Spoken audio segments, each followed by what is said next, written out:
Sir, ಈಗ ಮೊದಲನೇದಾಗಿ ಏನಂತಾರೆ PPP ಏನದ ಮೆಡಿಕಲ್ ಕಾಲೇಜ್ ಭಾರಿ ವಿರೋಧ ವ್ಯಕ್ತಪಡಿಸಿದ್ರೆ ಸಾರ್ವಜನಿಕರೆಲ್ಲ ಯಾರು ವಿರೋಧ ವ್ಯಕ್ತಪಡಿಸ್ಲಕತ್ತಾರ? ಜನರೆಲ್ಲ ವಿರೋಧ. ಅವ್ರ ಮಕ್ಕಳು ಯಾವ ಶಾಲೆ ಕಲಿಲಕತ್ತಾರ ಕೇಳಿ. ಈಗೇನು ವಿರೋಧ ವ್ಯಕ್ತಪಡಿಸೋರು ನೀವು ಲಿಸ್ಟ್ ಕೊಡ್ಲಕತ್ತಿರಲ್ಲ ದಿನ ಮಾಧ್ಯಮದವರು. ಮೊದಲೇ ಪ್ರಶ್ನೆ, ನೀವು ನಿಜವಾಗಿ ಪತ್ರಕರ್ತರಿದ್ರ ಫಸ್ಟ್ ಕ್ವಶನ್ ಕೇಳಬೇಕು, ನೀವು ನಿಮ್ಮ ಮಕ್ಕಳು ಯಾವ ಶಾಲೆ ಕಲಿಲಕತ್ತಾರ? ಖಾಸಗಿ ಶಾಲೆ ಕಲಿಲಕತ್ತವರು ಅಥವಾ ಸರ್ಕಾರಿ ಕನ್ನಡ ಗಂಡು ಅಥವಾ ಹೆಣ್ಣು ಮಕ್ಕಳ ಶಾಲೆ ಕಲಿಲಕತ್ತಾರ? ಯಾರು ಸರ್ಕಾರಿ ಗಂಡು ಮತ್ತು ಹೆಣ್ಣು ಮಕ್ಕಳ ಶಾಲೆಗೆ ತಮ್ಮ ಮಕ್ಕಳನ್ನ ಹಾಕ್ಯಾರಲ್ಲ ಅವ್ರಿಗಷ್ಟೇ ಖಾಸಗಿ ಮತ್ತು ಸರ್ಕಾರದ ಬಗ್ಗೆ ಮಾತಾಡೋ ನೈತಿಕತೆ ಇದೆ. ಹಾಗಾದ್ರೆ ಎಲ್ಲ ಖಾಸಗಿ ಸಂಸ್ಥೆಗಳು ಮೆಡಿಕಲ್ ಕಾಲೇಜ್ ಮಾಡಿದ್ದೆಲ್ಲ ಭ್ರಷ್ಟಾಚಾರ ಮಾಡ್ತಾವ. ಅಲ್ಲೇನು SC ST ಮೀಸಲಾತಿ ಇಲ್ಲ. ಸರ್ಕಾರ ನಿಗದಿಪಡಿಸಿದಷ್ಟೇ ಡೊನೇಷನ್ ತಗೋತಾರ. ಆ ಸಂಸ್ಥೆ ಬೆಳೆಸಿರ್ತಾರ, ಒಳ್ಳೆ ಸ್ಟಾಫೇ ಇಟ್ಟಿರ್ತಾರ. ಈಗ ಸರ್ಕಾರ ಬಳಿ ನಮ್ಮ ದುಡ್ಡಿಲ್ಲ, ನಾವು ಪ್ರೈವೇಟ್ ಮತ್ತು ಪಬ್ಲಿಕ್ ಒಂದು ಇದರದಿಂದ ನಾವು PPP ಮಾಡಲಲ್ಲಿ ಮಾಡ್ತೀನಿ ಅಂದ್ರೆ, ಇದೇ ಶಿವಾನಂದ ಪಾಟೀಲ್ ಅವಾಗ ಯಾಕೆ ಮಾಡಲಿಲ್ಲ ಸರ್ಕಾರಿ ಮೆಡಿಕಲ್ ಕಾಲೇಜು? ಅದೇ ಅವಾಗ ನಾವು ಪ್ರಯತ್ನ ಪಟ್ಟೆ, ಬಟ್ ಸಹಕಾರ ನೀಡಿಲ್ಲ ಶಾಸಕರು. ನಾಚಿಕೆ ಆಗ್ಬೇಕು ಪ್ರಯತ್ನ. ನಾವು ಸಹಕಾರ ಕೊಡ್ಲಿಕ್ಕೇನಿಲ್ಲ. ಶಿವಾನಂದ ಪಾಟೀಲ್ ಯಾರಿಗೆ ಸಹಕಾರ ಕೊಟ್ಟರು? ಯಾರಿಗೂ ಕೊಟ್ಟಿಲ್ಲ. ಬರೇ ಲೂಟಿ ಮಾಡೋದು, ಬಿಜಾಪುರ ಆಸ್ತಿ ಮಾಡಿಬಿಟ್ರೆ ಅವ ಏನಂತ ಬಂದಾಗ ಸಾರ್ವಜನಿಕವಾಗಿ ಶಿವಾನಂದ ಪಾಟೀಲ್ ಕೊಡುಗೆ ಏನೈತಿ ನೀವು ಕೇಳಬೇಕು. ನಿಮ್ದೇನು ಕಾಂಟ್ರಿಬ್ಯೂಷನ್ ಇಲ್ಲ. ಬರೀ ಡಿಸಿಸಿ ಬ್ಯಾಂಕ್ ಅದೆಲ್ಲ ಸಬ್ಸಿಡಿ ಬರ್ತೈತಿ, ಕನ್ಸೆಷನ್ ಬರ್ತೈತಿ, ಕಣ್ಣಿ ಹೊಡ್ಕೊಳ್ತಾರ. ನನಗೆ ಮಾತಾಡೋದು ನೈತಿಕತೆ ಎಲ್ಲ ನನ್ನ ಮಗನ ಕಡೆ ನನಗೆ ಎತ್ತಾಡ್ರ ಕೊಡುಗೆ ಏನಂತ ಕೇಳ್ತಾರೆ. ನಾಳೆ ನನ್ನ ಮಗನೂ ಬಿಟ್ಟಿದ್ದೆ ಅಂದ್ರೆ ನನ್ನ ಮಗನೂ ಅಷ್ಟೇ ಚೂರದ ನಾ ಅಂತ ಹಲ್ಕ ರಾಜಕಾರಣ ಮಾಡ. ಶಿವಾನಂದ ಪಾಟೀಲ್ ಆರೋಗ್ಯ ಮತ್ತು ಕುಟುಂಬ ಕಲ್ಯಾಣ ಮಂತ್ರಿದಾಗ ಯಾಕೆ ಮಾಡಲಿಲ್ಲ? ಸರ್ಕಾರಿ ಯಾಕೆ ಮಾಡಲಿಲ್ಲ? ಹೆಲ್ತ್ ಮಿನಿಸ್ಟ್ರು ಈಗ ಯಾಕೆ ಅದನ್ನು ರಾಜ್ಯ ತಗದಾರ? ಬಿಜಾಪುರ ಇವತ್ತು ವಿಜಯಪುರ ನಗರ ಭಾರತದಲ್ಲಿ 3ನೇ ಒಳ್ಳೆಯ ಗಾಡಿಯ ನಗರ. ಈ ಕರ್ನಾಟಕದ ಯಾವುದೇ ಭಾಗದಲ್ಲಿ ಬಿಜಾಪುರ ತಂದರೆ 10 ವರ್ಷದ ಹಿಂದಿನ ಬಿಜಾಪುರ ಬದಲಾವಣೆ ಆಗಿದೆ.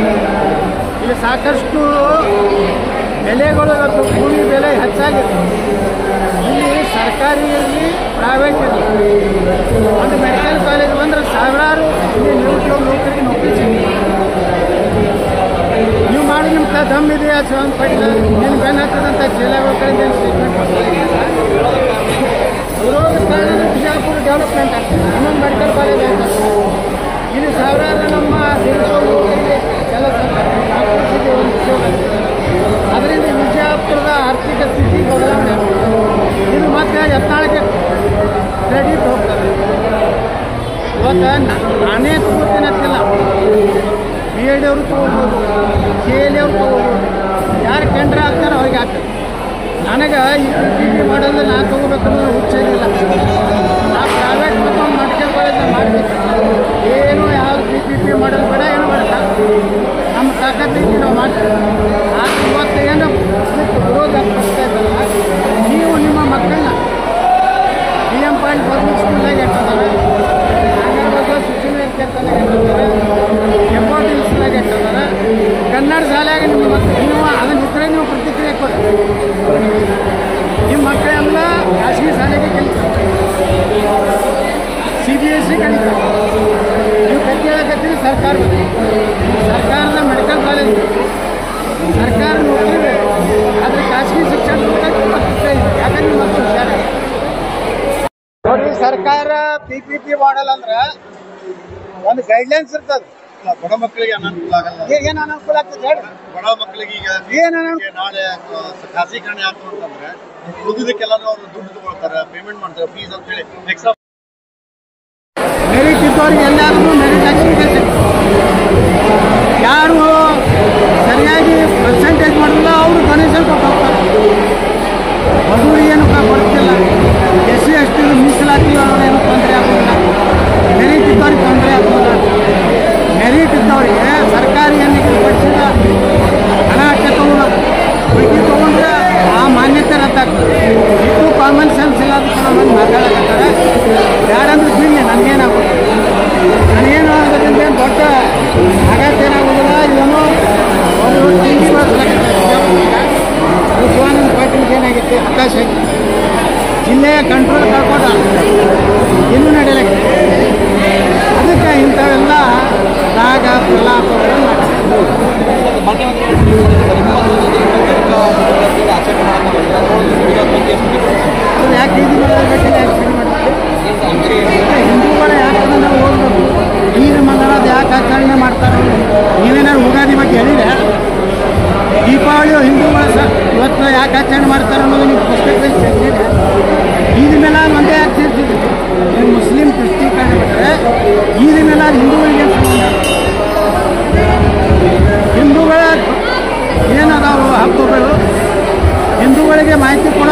ಮಾಡಿ ಜಾತ್ಯತೀತ ಅಂದರೆ ಎಲ್ಲನೂ ಮಾಡಿ ಎಲ್ಲ ಧರ್ಮಕ್ಕೂ ಮಾಡಿ ಒಂದೇ ಧರ್ಮಕ್ಕೂ ಮಾಡುವಂಥದ್ದು ಇದು ಕೋಮ ಪ್ರಚೋದನೆ.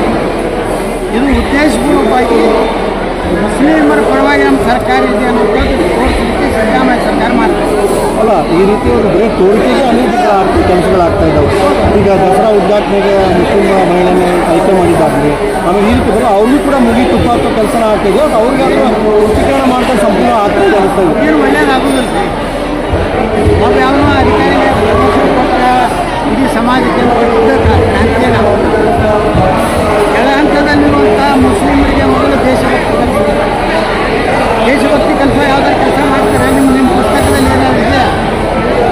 ಶಿವಾಜಿ ಮಹಾರಾಜರ ಬಗ್ಗೆ ಇರ್ತದೆ ನಮ್ಮ ಪುಸ್ತಕದಲ್ಲಿ, ಮಹಾರಾಣಾ ಪ್ರತಾಪರ ಬಗ್ಗೆ ಇರ್ತದೆ, ವೀರಾಣಿ ಕಿತ್ತೂರು ಚೆನ್ನಮ್ಮ ಬಗ್ಗೆ ಇರ್ತದೆ, ಸಂಗೊಳ್ಳಿ ರಾಯಣ್ಣ ಬಗ್ಗೆ ಇರ್ತದೆ, ಸನಾತನ ಧರ್ಮದ ಬಗ್ಗೆ ಆದಿ ಶಂಕರಾಚಾರ್ಯರ ಬಗ್ಗೆ ಏನಾದರೂ ನೀವು ಕಲಿಸ್ಲಿಕ್ಕೆ ಇಲ್ಲ.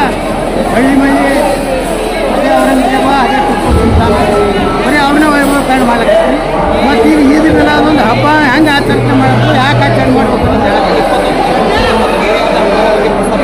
ಇಲ್ಲ ಇಲ್ಲ. ಆ ಪುಸ್ತಕದಲ್ಲಿ ಯಾವುದೇ ಅನ್ಯ ಧರ್ಮ, ಹಿಂದೂ ಇರ್ಬೋದು, ಕ್ರಿಶ್ಚಿಯನ್ ಇರ್ಬೋದು, ಬೌದ್ಧ ಇರ್ಬೋದು, ಸಿಖ್ ಇರ್ಬೋದು, ಯಾವ ಧರ್ಮದ ಬಗ್ಗೆನೇ ಪುಸ್ತಕನೇ ನಾವು ವಿರೋಧ ಮಾಡ್ತಾ ಇದ್ದೀವಿ. ನಾವು ವಿರೋಧ ಯಾಕೆ ಮಾಡ್ತಾ ಇದ್ದೀವಿ?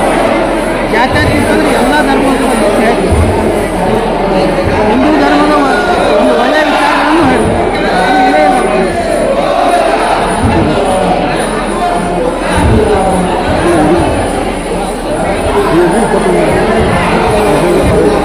ಸರ್, ನಿನ್ನೆ ಧರ್ಮಸ್ಥಳ ಚೌಕಕ್ಕೆ ಪಾದಯಾತ್ರೆ ಕೂಡ ಮಾಡಿದ್ರು. ಇದು ಕೂಡ ಒಂದು ಧರ್ಮಸ್ಥಳಕ್ಕೆ ಭೇಟಿ ಕೊಟ್ಟು BJP ಕೂಡ ಒಂದು ಹೋರಾಟವನ್ನು ಕೂಡ ಮಾಡಿದ್ರು.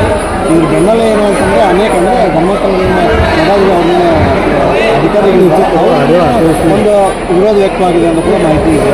ಈ ನಿಟ್ಟಿನಲ್ಲಿ ಅವರ ಧರ್ಮಾಧಿಕಾರಿಗಳ ಆಡಳಿತ ಮಾಡಿದ್ದಾರೆ.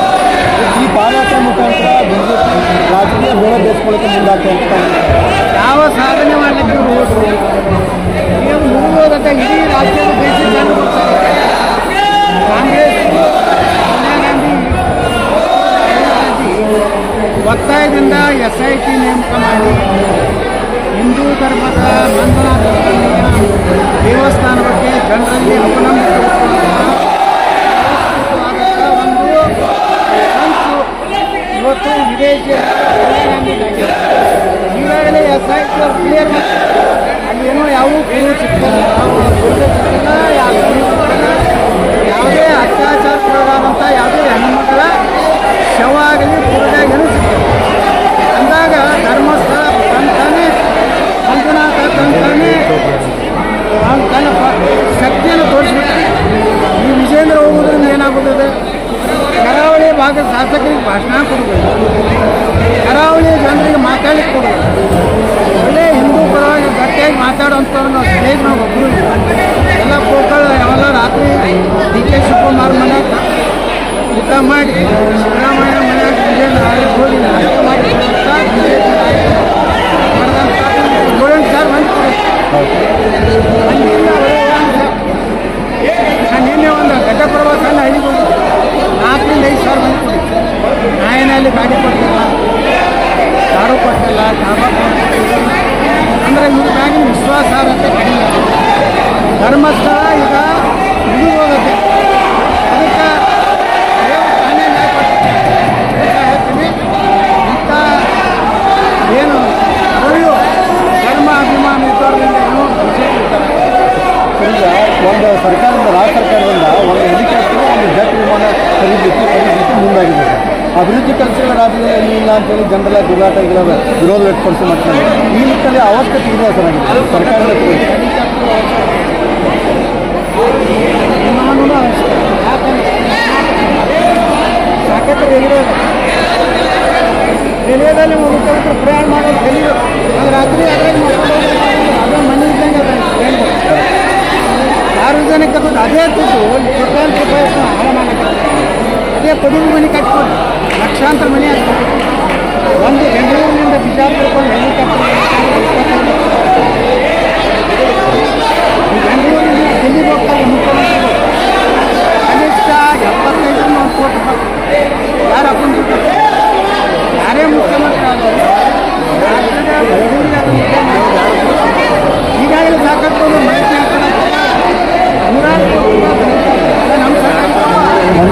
ಒಂದೇ ಭಾರತ ಟ್ರೈನ್ ಅದ ಒಂದೇ ಭಾರತ ನೋಡಿ ಒಂದೇ ಭಾರತ ಅಲ್ಲಿ ಮನೆ ಬಂದೆ 6 ಗಂಟೆಗೆ ಬರ್ತಾನೆ ಬೆಂಗಳೂರು 10 ಗಂಟೆಗೆ ಹುಟ್ಲಾಗ ಇರ್ತಾನೆ ಏನಿರ್ತದೆ ಆರಾಮ್ ಬರ್ತೀವಿ ಮುಖ್ಯಮಂತ್ರಿಗಳಿಗೆ ಏನಾಗುತ್ತೆ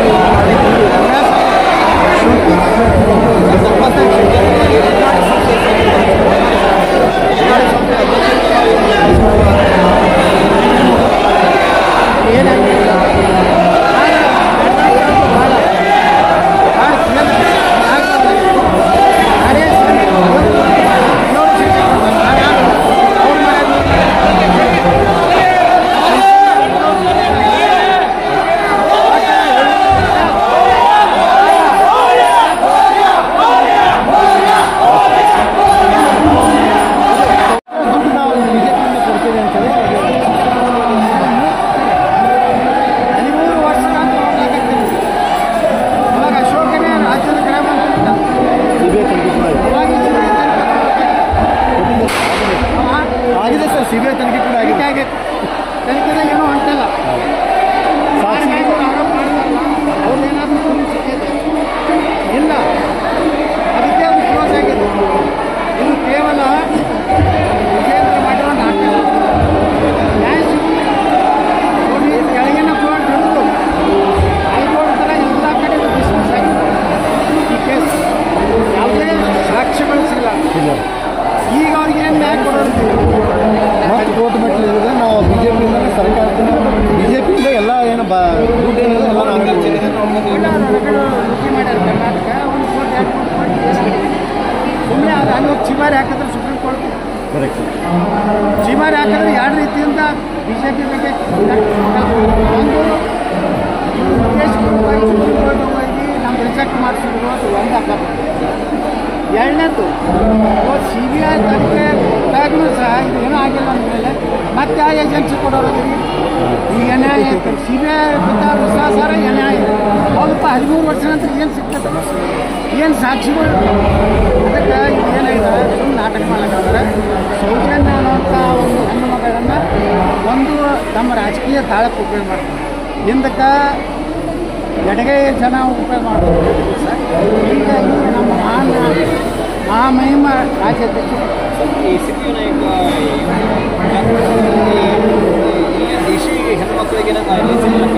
ಎಲ್ಲ ಇಲ್ಲೇ ಇದು ನಮ್ಮ ವಿಜಯಪುರದಲ್ಲೇ ಒಂದು ಮಾದರಿ ಯಾವಾಗಲೂ ಗಣೇಶನ ಹಬ್ಬ ಹಿಂಗೆ ಆಗು ನೋಡಿ ಇವತ್ತು 12 ಗಂಟೆಗೆ ಅವ್ರು ಎತ್ತಾ ಇಲ್ಲ ಇಡೀ ಬಿಜಾಪುರ ಜನ ಈ ಒಂದು ಕಾರ್ಯಕ್ರಮದ ಒಂದು ಕಂಡು ತುಂಬ್ಕೋಬೇಕು ಇಲ್ಲಾಂದ್ರೆ ರಾತ್ರಿ 12 ಗಂಟೆಗೆ ಅವರೇ ಅವರೇ ನೋಡೋರು ಅವರೇ ಯಾವಾಗ ಯಾವುದೇ ಜಾತ್ರೆ ಆಗಲಿ ಯಾವುದೇ ಒಂದು ದೊಡ್ಡ ಭಗವಂತನ ಒಂದು ಕಾರ್ಯಕ್ರಮ ಇದ್ದರೆ ಜನ ನೋಡಬೇಕು ಜನ ಆನಂದ ಪಡಬೇಕು ಅದು ಜೋರಾಪುರದವ್ರು ಇವತ್ತೇನು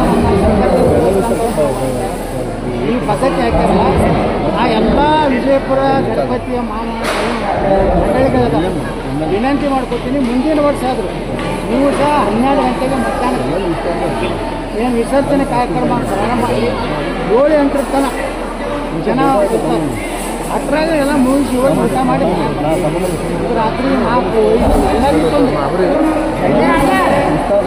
ಅಲ್ಲಿಗಿಂತ ಓಡಾಡೋರ್ಗೆ ತೊಂದರೆ ಆ ಪದ್ಧತಿ ಇವತ್ತೇನು ಇವ್ರು ಹಾಕ್ಯಾರಲ್ಲ ಇದೇ ಪದ್ಧತಿ ಮುಂದಿನ ವರ್ಷ ಆದರೂ ಬಿಜಾಪುರದಲ್ಲಿ ಜಾರಿ ಆಗ್ಲಿಕ್ಕೆ ನಾವು